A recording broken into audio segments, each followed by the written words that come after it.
Hi, I'm Dave. This is my Kamado Char Griller Acorn. I got it as a tremendous deal. It was $250. Which, if you can find a deal like that, this is the best money I ever spent. Right now I'm going to clean this grill up a little bit, and then I'm going to get ready to smoke some Peameal, and I'm going to show you how that happens. So we'll see how this first cut works, and then we'll go through the steps. So the ash pan's cleaned out, back in place, and now we're going to have a look at the inside of the grill. Now my grill, here, let's see if I can get you closer here. It's great to have the whole camera crew with me. There we are. I'm thinking that'll be a good view of what we're doing here. Yeah, that works. Okay, so we take, this just pops out very easily, you can see that. That's just an auxiliary grill for the top. We have a handy little tool that the char griller folks thought of. It'll pull out first that inside grill, and then the outside grill. Now here's where mine is a little bit different from stock. I have a grill here that I will use when I'm making steaks and stuff. I'll put charcoal right on this grill, set it right here, and I'll light it up with a chimney, and I'll get a really nice hot flame, and that way I'm only about 4 inches below the grill that I'm cooking on. But for most of the time when I'm smoking, I have the charcoal down here in the bottom, and I light it. I'll show you in a few minutes how I light it with the shaggy balls, and I'll give you that whole secret as part of this video as well. So what I'm going to do is I'm going to just very briefly swipe out some of the old charcoal here, knock any of the other ashes down to the bottom, make sure it's cleaned out nicely and ready to start for the spring, because here we are, it's April 28th, and it's time to get this sucker cleaned up for the summer. So I've knocked all the ash down through and cleaned out that ash pan one more time. Today's choice is Rock Cut Baysville Lager. It's from Baysville, Ontario. Wonderful Lake of Bays beverage. So the next thing I'm going to do is, and the beauty of this, after you clean all the ash out and stuff, there's still an awful lot of charcoal left that's still entirely usable. Because the other beauty of the Kamado is that as you cook stuff, it burns charcoal fairly slowly. It'll hold 125 or 225 all day, and you'll still have charcoal left over when you're done. So, and I'll show you how we light that in just a minute. So for my smoke wood today, I've got a couple of chunks of hickory. They're just little chunks, and they've been soaking for a while. And I just make sure that I've got my charcoal kind of heaped on the side that I want my charcoal heaped on. And I'll set those pieces on top, and as the heat goes, it'll smoke. You know how that goes. Now here's the secret to lighting a nice fire that you want to build slowly, a good smoking fire. I call these Shaggy's balls, only for the reason that Shaggy was the first guy that I showed how to use them.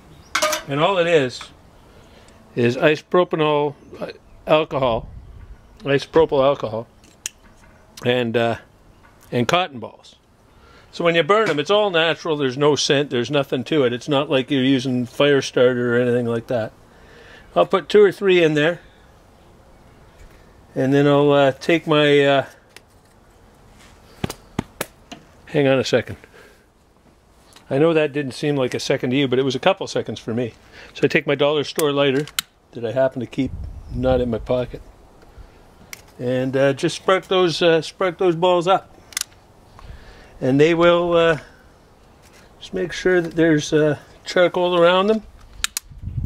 Things will catch slowly and get a nice slow gradual buildup of heat instead of having a chimney that's just going to put a lot of heat in right away.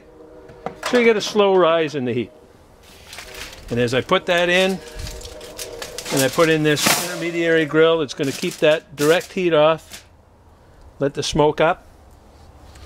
I put my main grill on,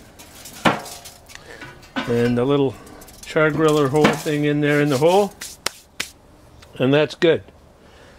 Close this down, open up the vent.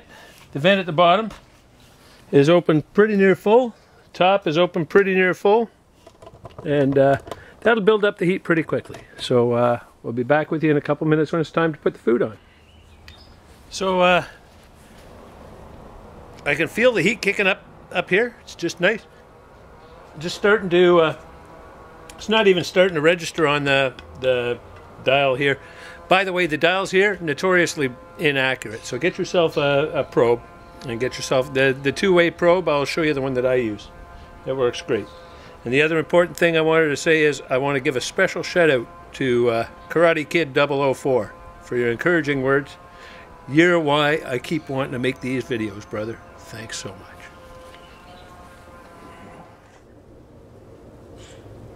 Well, as you can see, we got some smoke happening now. And our temperature actually has gone a little high. We're up around 228, but that's okay. That'll level out. What I'm going to do is I'm going to close this bottom vent. Generally, you can close that. The bottom doesn't seem to make as big a difference as the top. And the top, if you choke it right down, except for just a little bit of a hole, just enough for the probe wire to still be able to move. I find that generally will hold it. Once it gets to temperature, it'll hold it just right. We open it up. We got a beautiful, nice, smoky area. It's not very hot here. Back here, you really feel a big difference between here and here. So the heat's coming up in behind. The smoke's coming up with it, and it's just wrapping that whole. It's going to wrap that whole piece of meat in goodness. I've got this Peameal bacon that I picked up for a song. It was really cheap in the grocery. It's Ontario Peameal bacon, and I'm going to just pop it right on here, thusly. I'm going to run my food probe through the middle. Now, all I've done with this, I haven't done anything with it as it came out of the package, except I dried it out a little bit, and I cut the pieces into widths about the right size for a chop.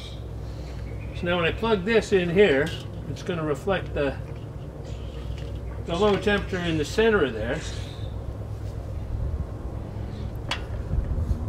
I'm going to close this one up.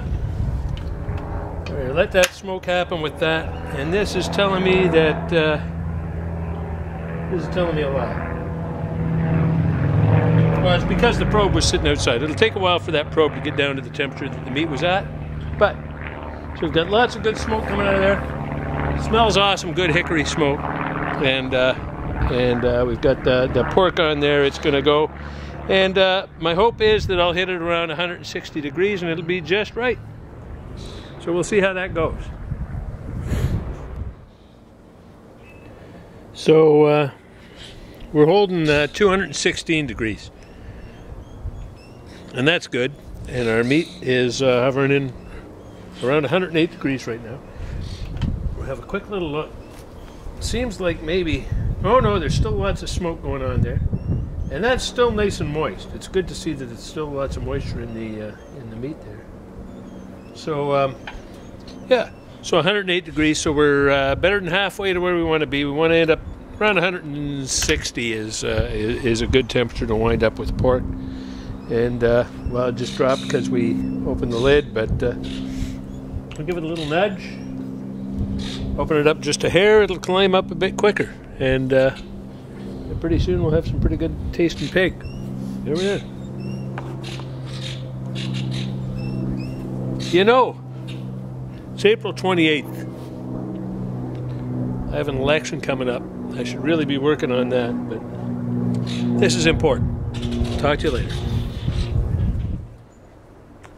And now, not sure if you can see it, but the smoke is kicking up there again. And this is, it's only been like 4 or 5 minutes since the last, when I opened the lid and then I adjusted the vents a bit. It's, the thing about smoking something is don't panic. You got time. It takes a long time to smoke something and a long time for it to take on that flavor. And when it seems like the smoke's not coming, open the vents a bit. Things will happen. you know, or close the vents a bit. If it starts getting too hot, close the vents a bit.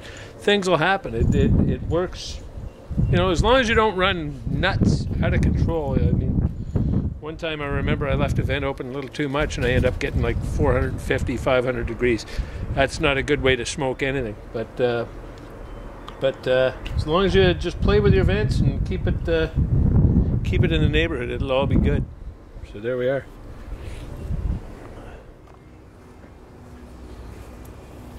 So here we are. We've been on for,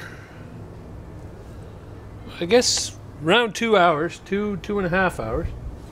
And right now our temperature crept up a little bit. Our internal temp under the dome is 248. So that's a little warmer than I usually like. I usually like to keep it around 225, 230. But it's not critical. And when we lift up, what we see is we're just starting to get a little dry around the edge. Still got lots of moisture coming out of the meat, but it's starting to get dry around the edge. So, and our temperature for the meat is at 150. So I'm happy with that at 150 because the internal temperature needs to be 160 before you can eat pork, they say. So, although lots of people say you can eat it rare now, and it's not a problem, but I still like to be a traditionalist. So what I'm going to do is I'm going to take this off the smoke. I'm going to cut it into the slices that it's in, and I'll grill it with a bit of sauce, and it'll come up to temperature. It'll be a nice, well-grilled kind of thing. So that'll be the next thing you'll see, and I'll probably do that on my gas grill instead of on the charcoal, because to convert this over while it's hot, I got to get leather gloves and stuff. That's no fun. So there we are. Okay, so pretty much raging hot, and we've already seen these are cooked pretty much all the way through. So all we want to do is finish them, and we just want to finish them nicely.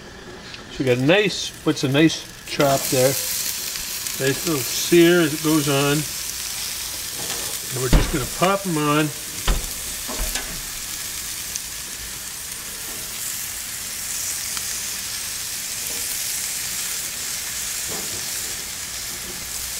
This is just a skinny piece that was on the end, so it'll be just a little bit.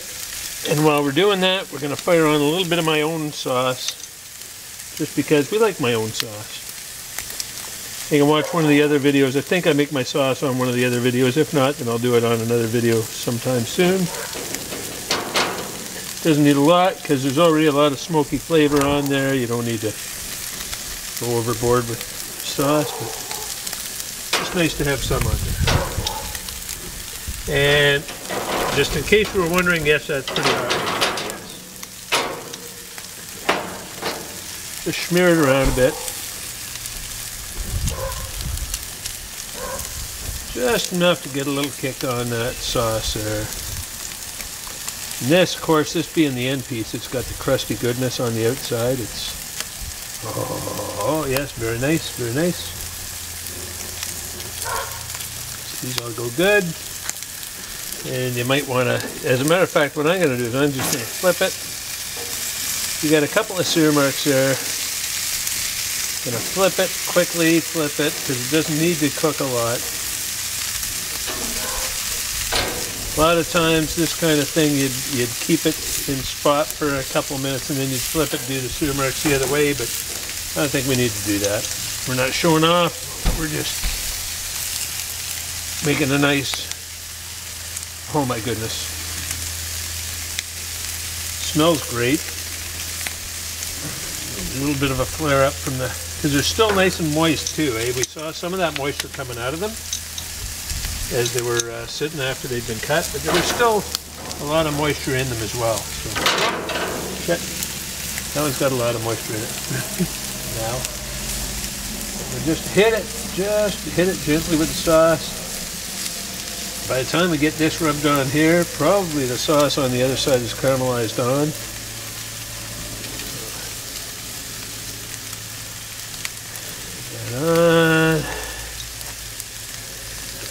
Give it a quick little peek here, just a sneak. Yeah, see, you know what? That's all right there. That's not bad. You don't want to char it on there or anything like that. Just a little. Yeah, see, just starting to dry a little along the bar lines. That's nice. That's good.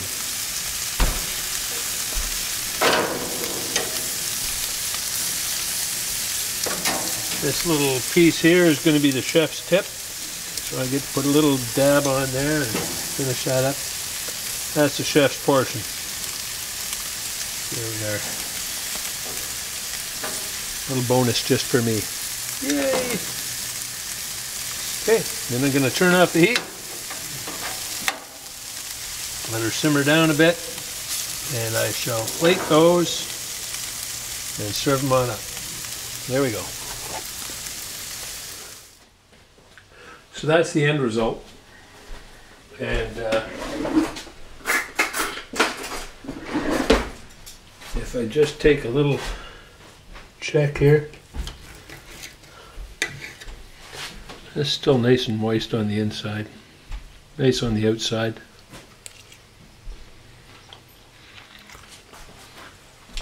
Tastes great, tender and wonderful, really good smoky flavor.